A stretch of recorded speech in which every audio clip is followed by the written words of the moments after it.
কিভাবে আমরা আল্লাহ রাব্বুল আলামিনকে অস্বীকার করতে পারি, তার অবাধ্য হতে পারি, যখন আমরা ছিলাম মৃত। মানে আল্লাহ রাব্বুল আলামিন আগে সৃষ্টি করেছেন মৃত্যু, তারপরে জীবন।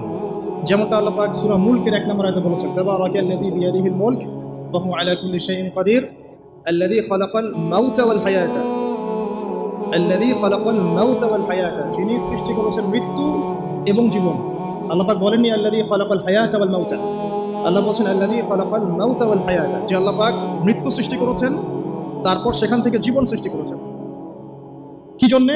লিয়াবলুয়াকুম আইয়ুকুম আহসানু আমালা। আল্লাহ পাক শুধু দেখতে চান যে দুনিয়ার জীবনে কে আমলে সর্বোত্তম। এই পরীক্ষাটা করার জন্য আল্লাহ রাব্বুল আলামিন জীবন এবং মৃত্যু সৃষ্টি করেছেন। আমরা এটাও জানি যে আল্লাহ রাব্বুল আলামিন যখন আমাদের মায়ের গর্ভে এই রূহটাকে পাঠিয়ে দেন, তার আগে আমরা একটা মাংসের পিণ্ড ছিলাম, আলাক, কোরআনের ভাষায় হচ্ছে আলাক, মানে জমাট বাঁধা রক্তপিণ্ড, এখানে কোনো প্রাণ ছিল না। এরপর আল্লাহ পাকের হুকুমে সেখানে দুজন ফেরেশতা আল্লাহর পক্ষ থেকে রূহ নিয়ে আসেন। যখন ভ্রূণের বয়স হয় 4 মাস 10 দিন, তখন সেখানে ভ্রূণের মধ্যে রূহটাকে ফুঁকে দেওয়া হয় এবং বাচ্চাটা নড়াচড়া শুরু করে। এর আগ পর্যন্ত কিন্তু বেবি নড়াচড়া করে না। এবার এই যে দুনিয়ার জীবনটা আল্লাহ পাক দিলেন, এই জীবনটা দেওয়ার পরে এর হায়াত হবে সর্বোচ্চ 60, 70, 80, 100, 200, 500, 1000 বছর। আল্লাহ পাক ভালো জানেন। আল্লাহ পাক বলছেন এই জীবনটাই তোমাদের একমাত্র জীবন নয়। তোমরা কিভাবে আল্লাহকে অস্বীকার করছো? তোমরা আগে মৃত ছিলে, ওই যে জমাট বাঁধা রক্তপিণ্ড ছিলে। সুম্মা ইউহয়িকুম, এরপর আল্লাহ পাক তোমাদেরকে জীবন দিলেন, মানে দুনিয়ার জীবন আমরা পেলাম। এটাই চূড়ান্ত জীবন নয়। সুম্মা ইউমীতুকুম, তোমরা আবারও এরপর মৃত্যুবরণ করবে। ওই মৃত্যুর পরে আল্লাহ পাক বলছেন সুম্মা ইউহয়িকুম, আবারও তোমাদেরকে আমি জীবন দিব। তার মানে দুইটা জীবন, দুইটা মত। আর শেষের জীবনের পরে আল্লাহ পাক বলছেন সুম্মা ইলাইহি তুরজাউন, এরপর আল্লাহ পাক বলেননি যে আবারও জীবন দিব, আবার মৃত্যু দিব।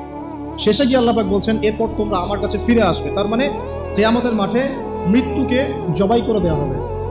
এটাও হাদিসে এসেছে, কিয়ামতের মাঠে যখন সমস্ত মানুষকে আল্লাহ পাক উঠাবেন, হিসাব নিকেশ নেওয়া হবে এবং চুল ছেঁড়া বিশ্লেষণ করা হবে। যার ব্যাপারে নবী সাল্লাল্লাহু আলাইহি ওয়াসাল্লাম বলছেন, একটা শিংওয়ালা ছাগল যদি একটা শিং ছাড়া ছাগলকে গুঁতো দিয়ে থাকে অন্যায়ভাবে, কিয়ামতের মাঠে আল্লাহ পাক ওই শিংহীন ছাগলকে শিং দিয়ে বলবেন তুমি গুঁতা মেরে এখন প্রতিশোধ নাও। মানে বিচারটা এতটাই সূক্ষ্ম হবে। এরপর আল্লাহ পাক মৃত্যুকে হাজির করবেন একটা প্রাণীর রূপে, একটা পশু, একটা প্রাণীর রূপে মৃত্যুকে ডেকে আনা হবে এবং একে জবাই করে দেওয়া হবে। মানে মৃত্যুকেও মৃত্যুবরণ করতে হবে। আমি কি বুঝাতে পারছি? এতে করে কি হবে? জান্নাতীদের উৎফুল্ল যে মেজাজ, যে খুশি, এটা আরো বেড়ে যাবে। কারণ তারা বুঝতে পারবে যে এরপরে আর কোনো মৃত্যু নাই, আমরা অনন্তকাল জান্নাতে থাকবো। আর যারা জাহান্নামী, তাদের আক্ষেপ, দুঃখ, কষ্ট, যন্ত্রণা আরো বেড়ে যাবে। কারণ তারা বুঝতে পারবে কাশ যদি মৃত্যু হতো, জাহান্নামে আযাব ভোগ করে মরে যেতাম, মাটি হয়ে যেতাম। সূরা নাবার শেষের দিকে পড়ে দেখবেন, ইয়া লাইতানি কুনতু তুরাবা, হায় আমি যদি আজকে মাটি হয়ে যেতাম। ঠিক আছে? সূরা ফুরকানে আল্লাহ পাক বলছেন তোমরা একটা মৃত্যুকে ডেকো না, বহু মৃত্যুকে ডাকতে থাকো।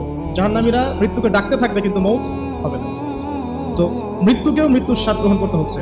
আল্লাহ পাক সূরা বাকারা 29 নম্বর আয়াতে আমাদেরকে একটা জীবন এবং সৃষ্টি দর্শন দিয়েছেন। এখানে এটা হচ্ছে একটা সৃষ্টি দর্শন বা জীবন দর্শন বলতে পারি আমরা।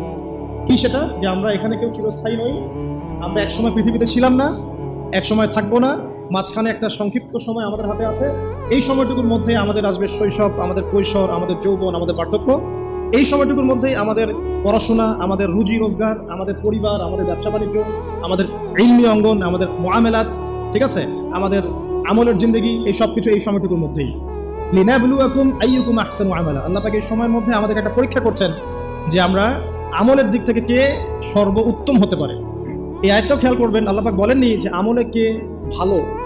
আল্লাহ পাক লিনাবলুয়াকুম আইয়ুকুম আহসানু আমালা, আল্লাহ পাক বলছেন আমি দেখতে চাই আমলের শ্রেষ্ঠটাকে।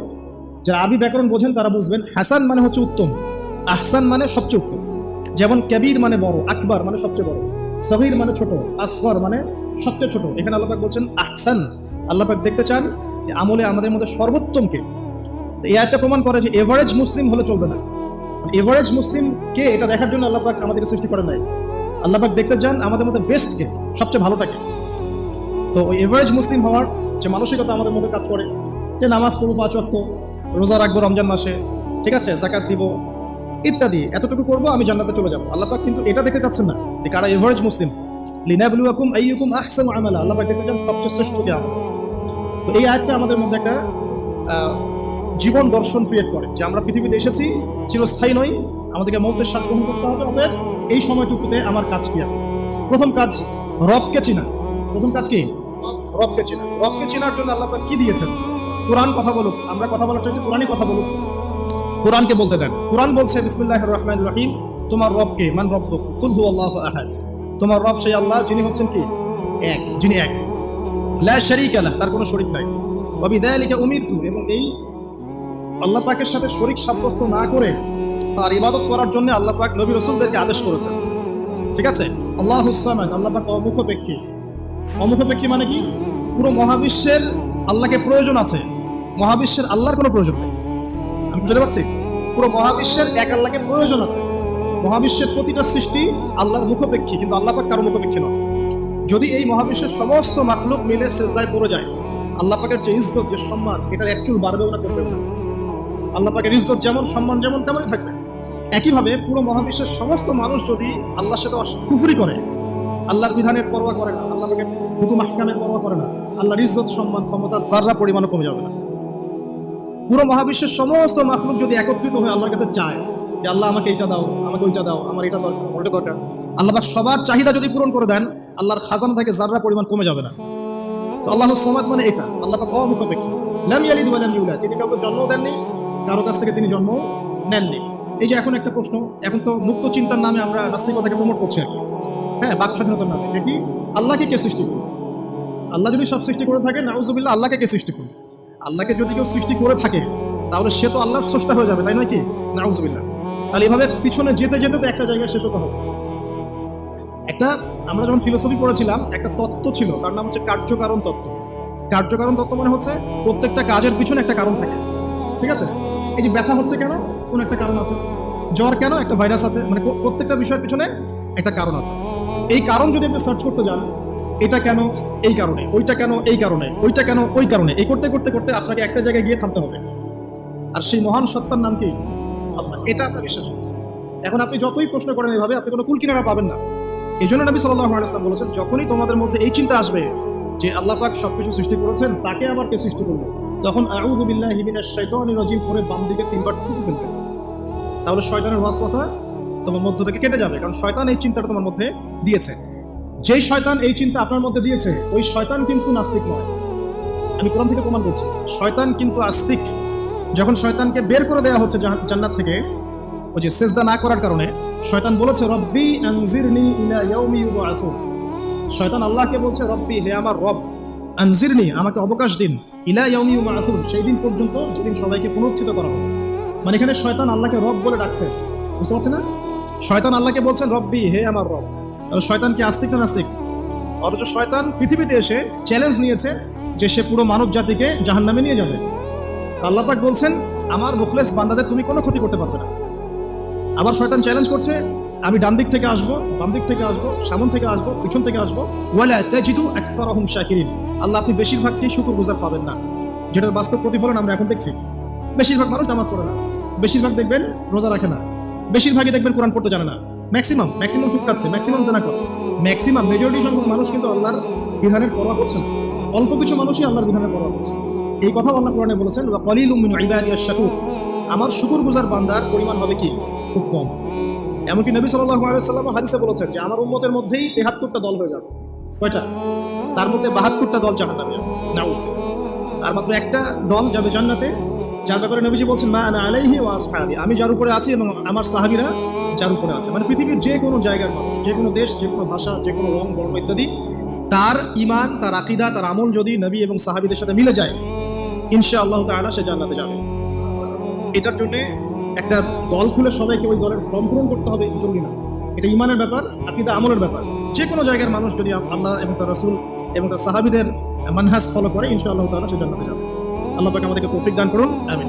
এখানে বলছিলাম একটা বিষয়, যে জীবন দর্শন পাওয়ার পরে আপনাকে রবকে চিনতে হবে। রবকে চেনার জন্য আমি সূরা ইখলাসটা বলছি, লাম ইয়ালিদ ওয়া লাম ইউলাদ, তাকে কেউ জন্ম দেয়নি, আল্লাহ পাক কারো কাছ থেকে জন্মিতও নন। এখন কিছু মানুষ বলছে, পৃথিবীর কোটি কোটি, শত কোটি মানুষ বলছে যে আল্লাহ পাকের সন্তান আছে, নাউজুবিল্লাহ। বলছে না?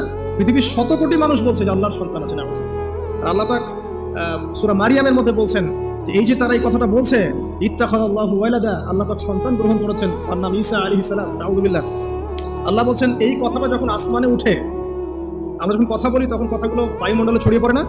এই কথা যখন বায়ুমণ্ডলে ছড়িয়ে পড়ে, আসমানের দিকে ওঠে, তখন আসমান এবং জমিন লজ্জায়, অপমানে, কষ্টে ফেটে পড়তে চায় যখন এই কথাটা মানুষ বলে, ইত্তাখাযাল্লাহু ওয়ালাদা, নাউযুবিল্লাহ। তো দেখুন, বেশিরভাগ মানুষ কিন্তু বলছে যে আল্লাহর সন্তান আছে, নাউযুবিল্লাহ। আবার ইহুদি যারা, তারা বলছে ওযায়ের আলাইহিস সালাম আল্লাহর পুত্র, নাউযুবিল্লাহ। খ্রিস্টানরা বলছে ঈসা ইবনে মারইয়াম আল্লাহর পুত্র, নাউযুবিল্লাহ। এখন আমরা যে একটা কথা বলি না, যে বেশিরভাগ মানুষ যা বলবে সেটাই সঠিক, তাহলে কি এই বেশিরভাগ মানুষ যে বলছে আল্লাহর সন্তান আছে এটা সঠিক?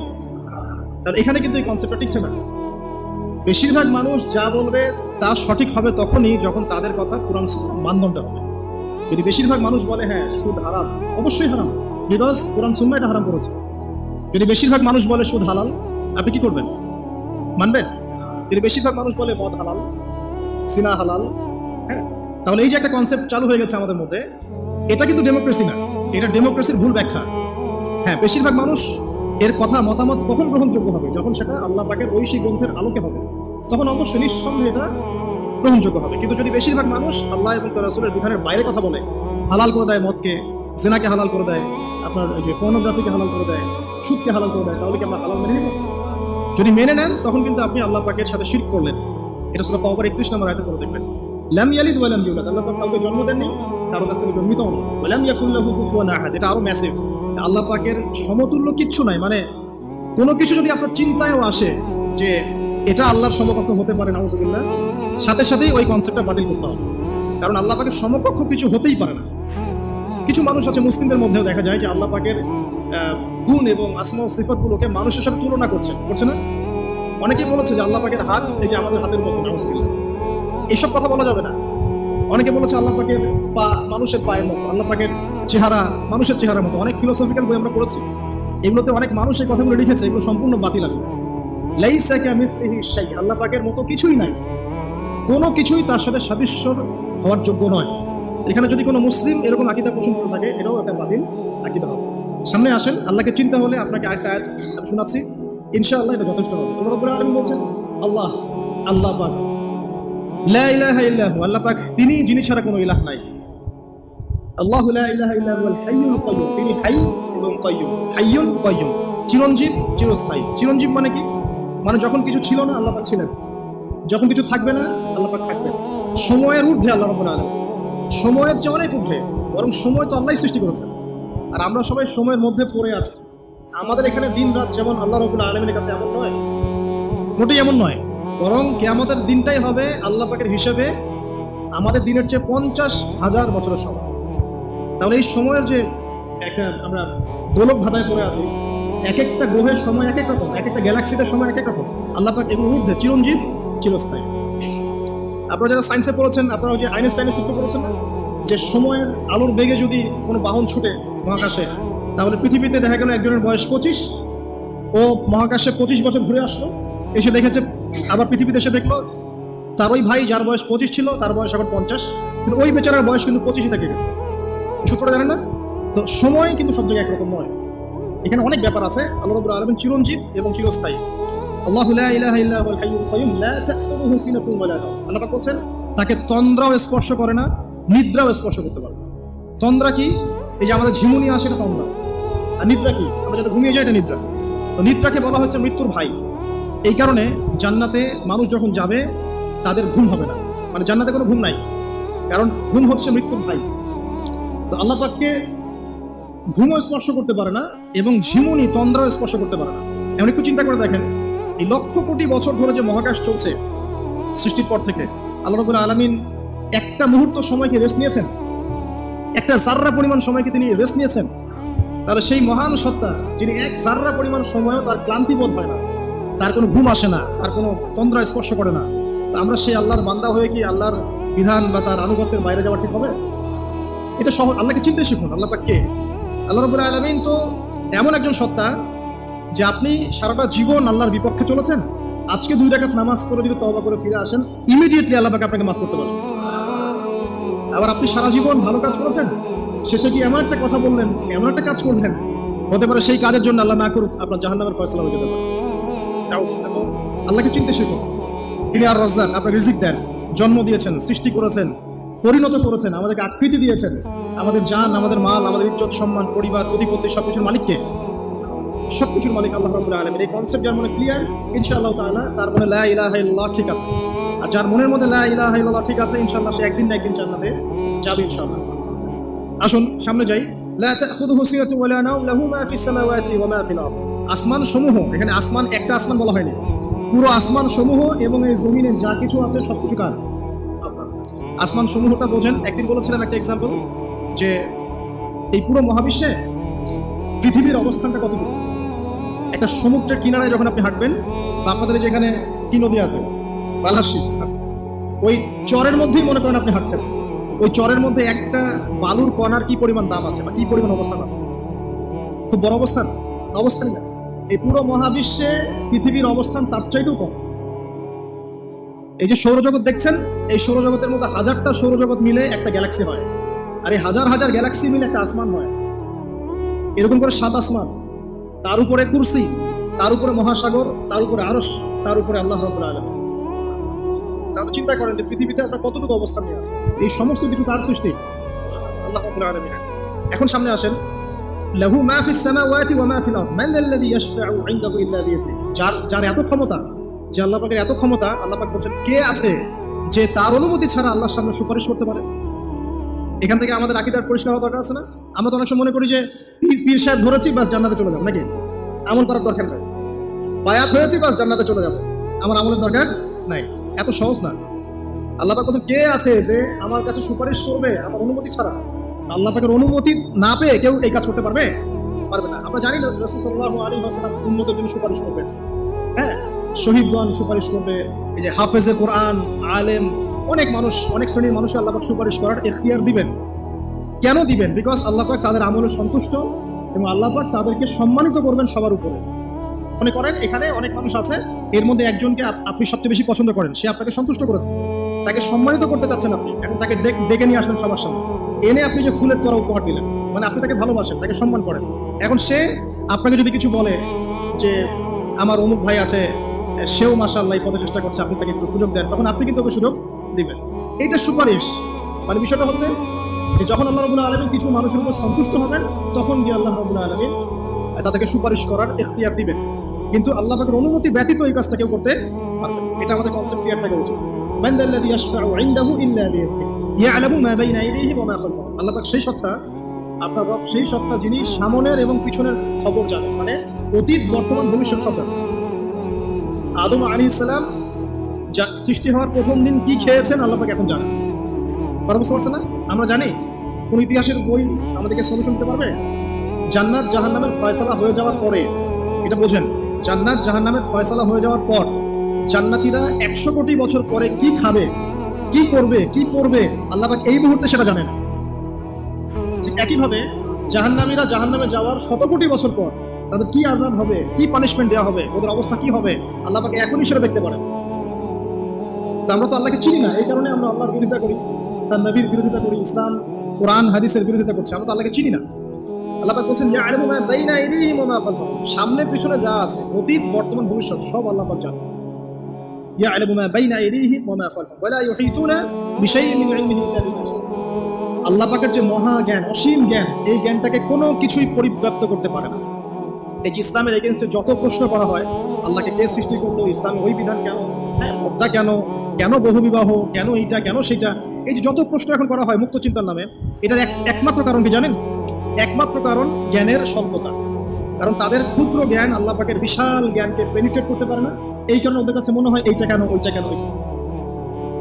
এখানে বিষয়টা হচ্ছে যে মহান সত্তা পুরো মহাবিশ্ব সৃষ্টি করেছেন, নিঃসন্দেহে তার জ্ঞান আমার জ্ঞানের চেয়ে অনেক বেশি। এবং তিনি যে বিধানটা নাজিল করবেন, যা বলবেন, তার প্রতিটা অক্ষর নিঃসন্দেহে সত্য। এটা আমার বুঝে আসুক বা না আসুক, আমাকে আত্মসমর্পণ করতে হবে, এটা বুদ্ধিমানের কাজ। এর মধ্যে অনেক কিছু ব্যাখ্যা আমি বের করতে পারবো, অনেক কিছু হয়তো পারবো না। যেটা পারবো সেটা আলহামদুলিল্লাহ, যেটা পারবো না ইনশাল্লাহ আগামীতে হয়তো সেটা বের হবে, হবে না? কোরআন দিয়ে প্রত্যেকটা যুগ এবং জিজ্ঞাসার জবাব দেওয়া হয়েছে না? এখন হয়তো ওয়ার্ল্ডে এমন নতুন নতুন কিছু মাসআলা এসেছে যেগুলো এখন পর্যন্ত আবিষ্কৃত হচ্ছে না, হয়তো সামনের দিনগুলোতে দেখবেন ঠিকই এগুলো আবিষ্কার হয়েছে। দেখবেন হয়তো কয়েকদিন পর যদি নাসা বলে যে হ্যাঁ জান্নাত জাহান্নাম বলে কিছু আছে, আমরা দেখেছি, ওরা এখন বলছে না মহাবিশ্ব এখানে প্রাণ আছে, এই আছে, সেই আছে, মানুষ বিশ্বাস করছে। কয়দিন পর যদি তারা এই কথাটা বলে তখন দেখবে সারা বিশ্বের মানুষ বিনা বাক্যে বিশ্বাস করবে। যেটা আগামীতে হবে সেটা আল্লাহ পাক আগেই জানিয়ে দিয়েছে। তো প্রকৃত মুসলিম এবং বুদ্ধিমান মুসলিম সে যে নিঃশর্তভাবে আল্লাহ পাকের এই বিধানগুলোকে মেনে চলে, এখানে কোনো প্রশ্ন করতে যায় না। কারণ সে জানে আমার জ্ঞানটা সসীম, আল্লাহ পাকের জ্ঞান অসীম। ক্ষুদ্র জ্ঞান কখন আল্লাহর মহাজ্ঞানকে পেনিট্রেট করতে পারে না। এটা আল্লাহ পাক বলছেন যে আল্লাহর মহাজ্ঞানকে কোনো সত্তাই পরিবেষ্টন করতে পারবে না ইল্লা বিমা শাআ। যতটুকু জ্ঞান তিনি দিতে চান এতটুকু বাদ দিয়ে, যতটুকু জানিয়েছেন এতটুকু বাদ দিয়ে আমরা জানি না।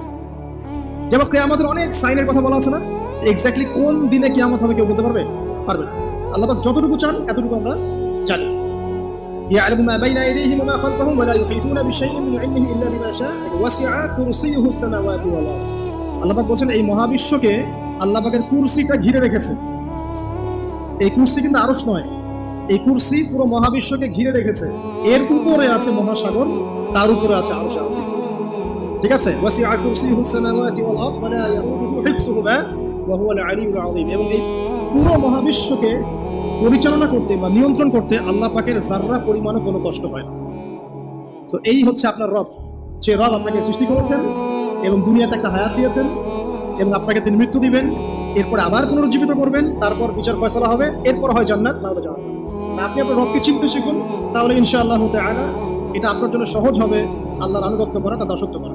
এরপর কি আল্লাহ পাক কি করলেন? আল্লাহ রাব্বুল আলামিন রবকে চিনতে শেখানোর পরে আমাদেরকে পৃথিবীতে পাঠিয়েছেন। পৃথিবীতে পাঠিয়ে কি আল্লাহ পাক আমাদেরকে ছেড়ে দিয়েছেন? না, আল্লাহ রাব্বুল আলামিন ঐশী গ্রন্থ নাযিল করেছেন এবং ঐশী গ্রন্থটাই হচ্ছে সত্য মিথ্যার চূড়ান্ত মানদণ্ড। এখন রবকে চেনার পরে আপনাকে চিন্তা হবে সত্য কোনটা মিথ্যা কোনটা। বাট আপনাকে জীবনে এখন চলার পথে অনেক কিছু ফেস করতে হবে। ফেস করতে গিয়ে হয় সত্যের পথে যাবেন, না হলে মিথ্যার পথে যাবেন।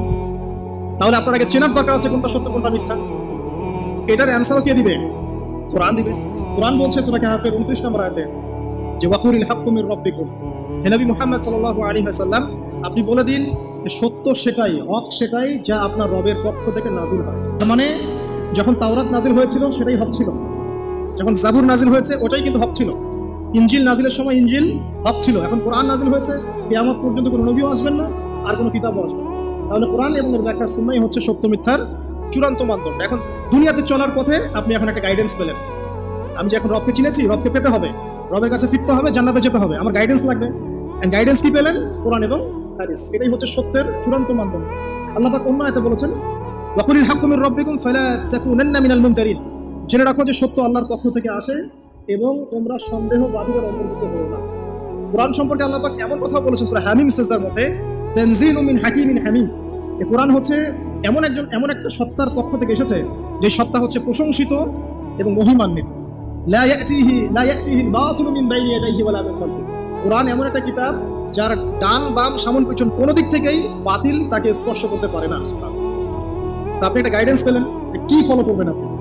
ঠিক আছে, আল্লাহ পাক এটা কিন্তু সূরা বাকারাতে বলেছেন কুল নাহবিতু মিনহা জামিআ, তোমরা পৃথিবীতে নেমে যাও। ফাইম্মা ইয়াতিয়ান্নাকুম মিন্নি হুদান, তোমাদের কাছে আমার পক্ষ থেকে হেদায়েত আসবে। ফামান তাবিআ হুদায়া, যারা আমার হেদায়েত মেনে চলবে, ফালা খাউফুন আলাইহিম ওয়ালা হুম ইয়াহজানুন, তাদের কোনো ভয় নাই, কোনো দুশ্চিন্তাও নাই। ওয়াল্লাযীনা কাফারু ওয়া কাযযাবু বিআয়াতিনা, যারা কুফরি করবে এবং আমার আয়াতকে মিথ্যা প্রতিপন্ন করবে, উলাইকা আসহাবুন নার, এরা হবে জাহান্নামের অধিবাসী, হুম ফিহা খালিদুন। তাহলে আপনি গাইডেন্স কিন্তু পেয়ে গেলেন। কোথা থেকে আসবে গাইডেন্স? আল্লাহর পক্ষ থেকে। সর্বশেষ নবীকে মুহাম্মদ সাল্লাল্লাহু আলাইহি ওয়াসাল্লাম, সর্বশেষ গাইডেন্সটা কি তাহলে? কোরআন এবং এর ব্যাখ্যা কি হাদিস আছে না নাই?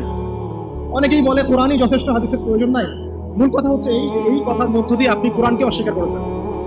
আমি আপনাকে দেখাচ্ছি সূরা হাশরের 7 নম্বর আয়াতে আল্লাহ বলছেন যে রাসূল যা দেন, ওয়া মা আতাকুমুর রাসূলু ফাখুযু, রাসূলুল্লাহ সাল্লাল্লাহু আলাইহি ওয়াসাল্লাম তোমাদেরকে যা দেন তোমরা সেটা গ্রহণ করো।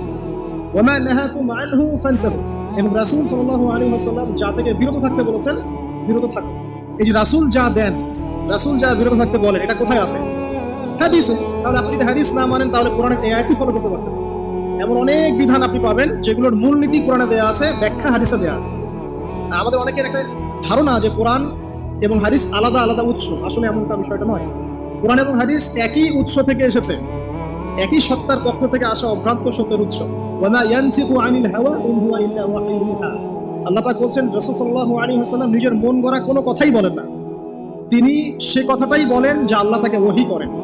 রাসূল যে বলেছেন যে দাড়ির কথা, টুপির কথা, এই যে আপনার পাগড়ির কথা, টাকের উপরে কাপড়ের কথা, এগুলোর মন থেকে বলেন নাই, নিজের ইচ্ছা থেকে বলেন নাই, আল্লাহ পাকের আদেশ এসেছে বলেই বলেছে। প্রতিটা কথাই আল্লাহর ওয়াহী। এই কারণে এখানে কোরআন এবং হাদিস দুটো শাস্ত্র হয়েছে, আলটিমেটলি দুটোই কিন্তু একই উৎস থেকে আসে। এখন আপনি গাইডেন্স পেলেন দুনিয়াতে কি কি ফলো করে চলবেন। এখন এই কোরআন এবং হাদিস কি হাতে ধরিয়ে দেওয়া যথেষ্ট? মানে কোরআনের একটা বই দিয়ে দিলাম, একটা হাদিসের বই দিয়ে দিলাম, বাস এখন জীবন চলেন, পারবেন? পারা যায় না। এটা এত সহজ?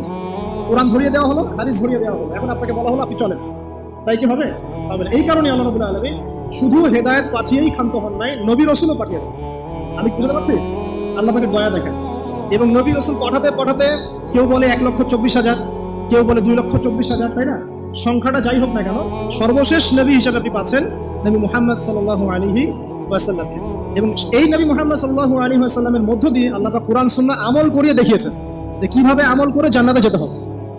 আপনি রবকে চিনলেন, গাইডেন্স পেলেন, এবার রাসূলও পাচ্ছেন, একজন মুর্শিদ পাচ্ছেন, একজন পথ প্রদর্শক পাচ্ছেন। কাকে ফলো করবেন, কিভাবে ফলো করবেন? আল্লাহ পাক নামাজ পড়তে বলেছেন, যেভাবে ইচ্ছা সেভাবে নামাজ পড়তে পারবো না। রাসূল যেভাবে নামাজ পড়েছেন ওইভাবে পড়তে হবে। রোজা রাখতে বলেছেন, আমি কি ইচ্ছা মতো রোজা রাখতে পারবো? পারবো না। রাসূল যেভাবে রেখেছেন ওইভাবে রাখতে হবে। যাকাত দিতে বলেছেন, আপনি কি যা ইচ্ছা তাই যাকাত দিবেন? রাসূল যেভাবে দিয়েছেন সেইভাবে দিবেন। ঠিক এভাবেই আপনার জীবনের প্রতিটা কাজ, একদম ঘুমানো থেকে শুরু করে ঘুম থেকে ওঠা, ইস্তেঞ্জা করা, খাওয়া দাওয়া করা, কাপড় পরা, নামাজ পড়া, জিকির করা, আপনার তাসবিহ তাহলিল তিলাওয়াত, ইলম অর্জন করা, আমল করা, আর কি বলবো, এই যে আপনার ব্যবসা, আপনার চাকরি, আপনার এই যে সমাজ পরিচালনা, রাষ্ট্র পরিচালনা, সবকিছুর একটা গাইডেন্স দেওয়া আছে। কোরআন সুন্নাহয় গাইডেন্স আছে এবং সেটাকে প্র্যাকটিক্যালি আমল করে কে দেখিয়েছেন? রাসূলুল্লাহ সাল্লাল্লাহু আলাইহি ওয়াসাল্লাম এবং তার সাহাবীগণও তাকে ফলো করেছে। এই যে আপনি এখন গাইডেন্স পেয়ে গেলেন, ব্যাস আপনার দুনিয়ার জীবনটা চলাটা কি হলো? সহজ হলো। এখন যদি কোনো ব্যক্তি তার জীবনের 24টা ঘন্টাকে রাসূলুল্লাহ সাল্লাল্লাহু আলাইহি ওয়াসাল্লামের সুন্নাহ মতো ঢেলে সাজায়, ইনশাআল্লাহ তাআলা সে অবশ্যই জান্নাতে যাবে ইনশাআল্লাহ। এবং সে ইনশাআল্লাহ হাউজে কাউসারের পানিও পাবে, রাসূলের সুপারিশও পাবে, অনন্তকাল সে জান্নাতে চিরস্থায়ী হবে ইনশাআল্লাহ। এখন আপনি পাচ্ছেন এখানে রবকে চেনার দর্শন, আপনি কোরআনে পাচ্ছেন এই গাইডেন্সের দর্শন, আপনি পাচ্ছেন একজন পথ প্রদর্শকের দর্শন, আরো পাবেন আপনি এখানে কি পাচ্ছেন? ব্যক্তি দর্শনও পাবেন। গাইডেন্স দেওয়া আছে, রাসূলকে পাঠানো হয়েছে। এখন আপনার আমার দায়িত্ব কি? একটা আয়াত আপনাকে জবাব দিবে, মাত্র একটা আয়াত বলছে। সূরাতুল আলী ইমরানের 102-3 নম্বর আয়াত করে দেখেন।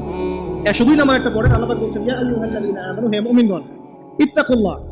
এখন আপনাকে আমাকে ইন্ডিভিজুয়ালি বোঝানো হচ্ছে, সব বাদ দাও, এখন আপনি আমি চিন্তা করব। ইত্তাকুল্লাহ, তুমি আল্লাহকে ভয় করো।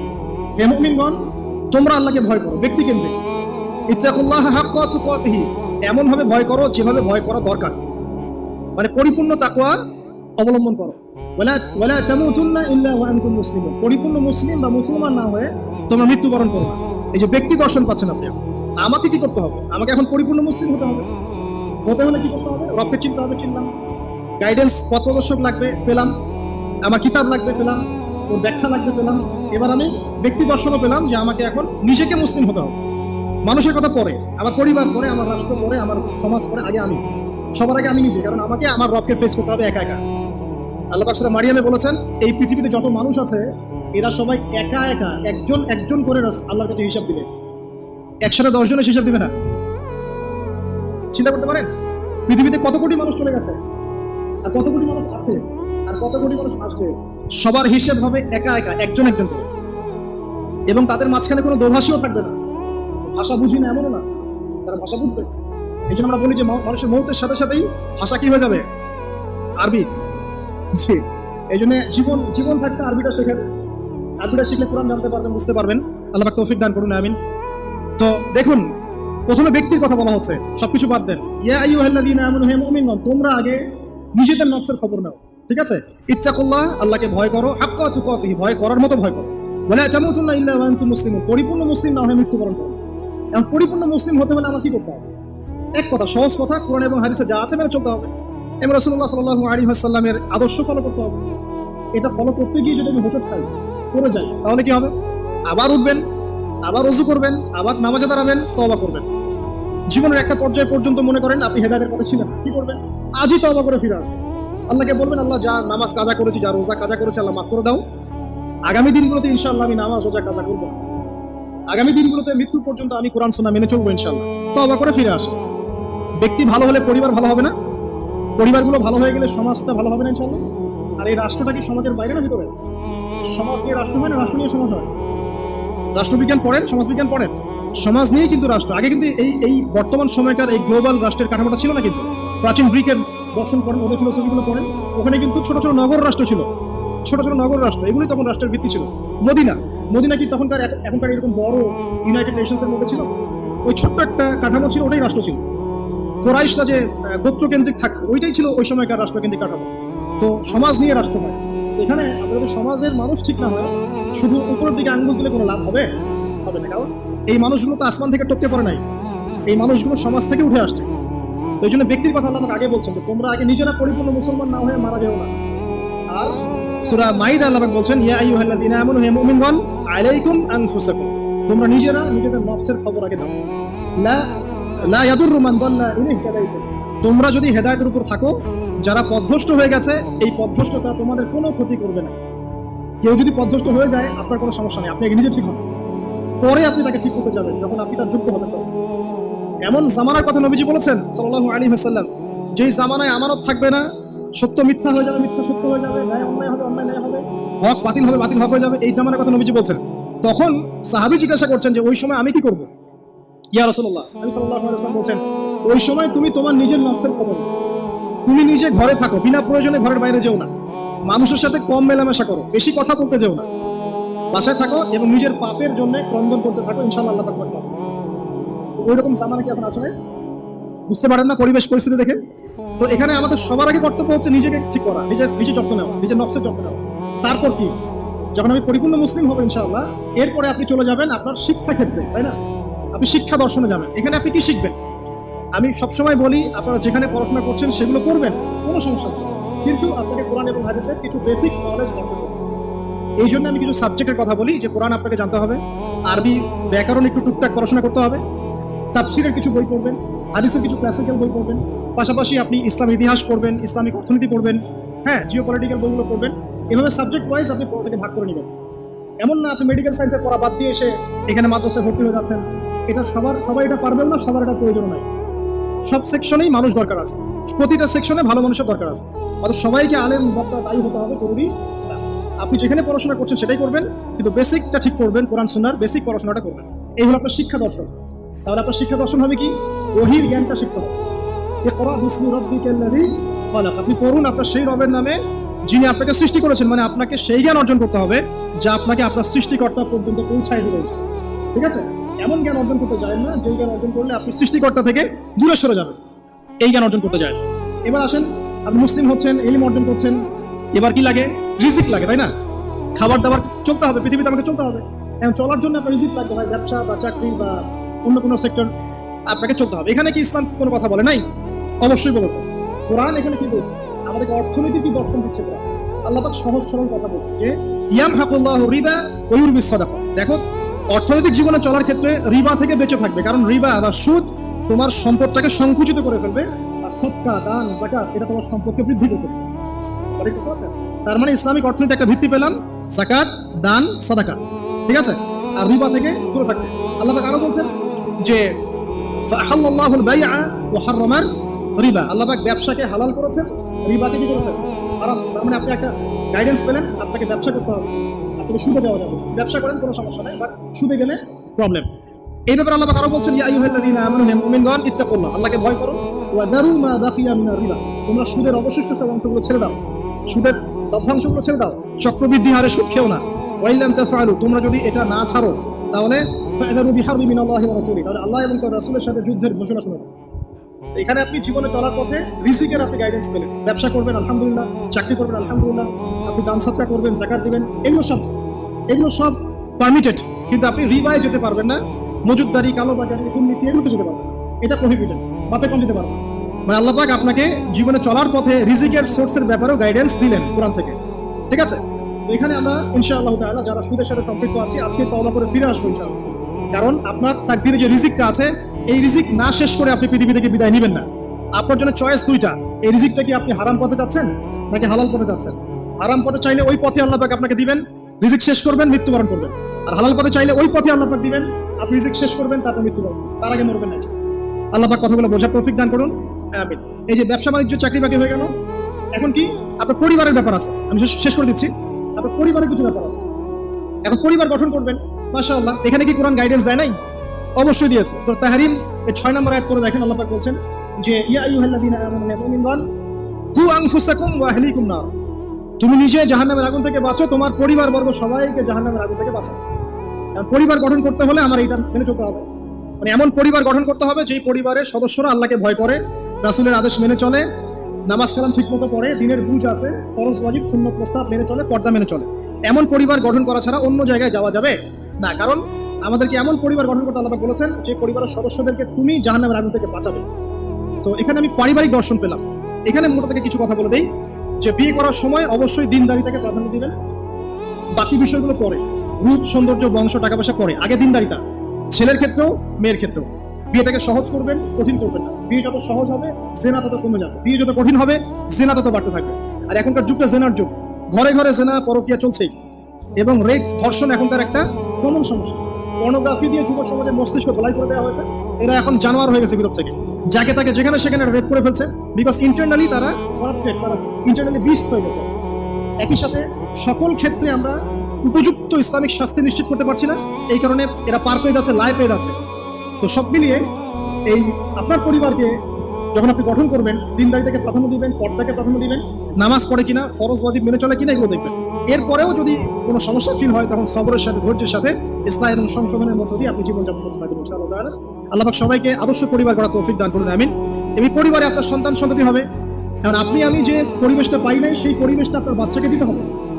তো আপনার সন্তান সন্ততি প্রতিপালনের দর্শনটা কোথায় কোরআনে? সূরা লোকমানের আপনি 10 থেকে 20 এই আয়াতগুলো পড়ে দেখেন। কোন সূরা? সূরা লোকমানের 10 থেকে 20 এই আয়াতগুলো পড়ে দেখেন। আল্লাহ রাব্বুল আলামিন এখানে পুরো গাইডেন্স দিয়ে দিয়েছে, বাচ্চাকে কিভাবে মানুষ করবেন, কি শিখাবেন, কি শিখাবেন না, সব। লোকমান আলাইহিস সালাম তার বাচ্চাকে শেখাচ্ছেন, শিরক করো না, সৎ কাজের আদেশ দিও, অসৎ কাজে নিষেধ করো, সবর করো, মানুষ ভালো মন্দ বলবে তখন সবর করো, পিতা মাতার অবাধ্য হয়েও না, ঠিক আছে? তো পিতা মাতা যদি তোমাকে আল্লাহর বিরুদ্ধে নিয়ে যায় তখন তাদের সাথে সবরের সাথে আচরণ করো, কিন্তু তাদের সাথে কটু আচরণ করো না, তাদের কথা মেনে নিও না। যদি তারা তোমাকে শিরক করতে বলে ওদের কথা মেনে নিও না, কিন্তু তাদের সাথে ভালো আচরণ করো। তো এখানে আপনাকে পুরো গাইডেন্স দেওয়া হবে কিভাবে আপনি সন্তান প্রতিপালন করবেন। এছাড়া এখনকার প্যারেন্টিং এর অনেক বই আছে, এগুলো কিনবেন, ইসলামিক ফ্যামিলি গড়ে তোলেন, আল্লাহ পাক তৌফিক এনায়েত করুন, আমিন। সর্বশেষ একটা বিষয় যে এরপর আপনি সমাজে চলাফেরা করছেন, সমাজ নিয়ে কি ইসলাম কোনো কথা বলে নাই? এক বাক্যে আমি বলছি সমাজের বিষয়গুলো কোথায় আছে। কোরআনুল কারীমের মধ্যে একটা সূরা আছে, সূরাতুল হুজুরাত। কোন সূরা? সূরা হুজুরাত। এই সূরা হুজুরাতটা পুরো ভাষায় গিয়ে পড়ে ফেলেন, দেখবেন একটা সমাজ কিভাবে চলবে বা চলা উচিত আল্লাহ পাক এখানে সবকিছু বলেছে। একটা বিষয় আল্লাহ পাক বাদ দেন নাই। শুধুমাত্র এই সূরার উপর যদি এই বাংলার এই মুসলিম সমাজ আমল করতে পারে, ইনশাআল্লাহ এই সমাজে কোনো অন্যায় অবিচার জুলুম থাকবে না ইনশাআল্লাহ, এবং ইনশাআল্লাহ পুরো সোসাইটি মিলেই জান্নাতে যাবে ইনশাআল্লাহ। আমরা আমাদের সমাজকে ভালোবাসবো, অবশ্যই দেশকে ভালোবাসবো, এবং আমরা চাবো যে আমাদের পুরো কমিউনিটি নিয়ে যেন আমরা আল্লাহর সাথে সাক্ষাৎ করতে পারি, জান্নাতে যেতে পারি। এই কারণে আমাদের উপর নৈতিক দায়িত্ব যে কোরআন থেকে এই সলিউশনগুলো মানুষের সামনে তুলে ধরা। আল্লাহ পাক যেন আমাদের সবাইকে আদর্শ সমাজ গড়ার তৌফিক দান করেন এবং সূরা হুজুরাতের উপর আমল করার তৌফিক এনায়েত করেন, আমিন।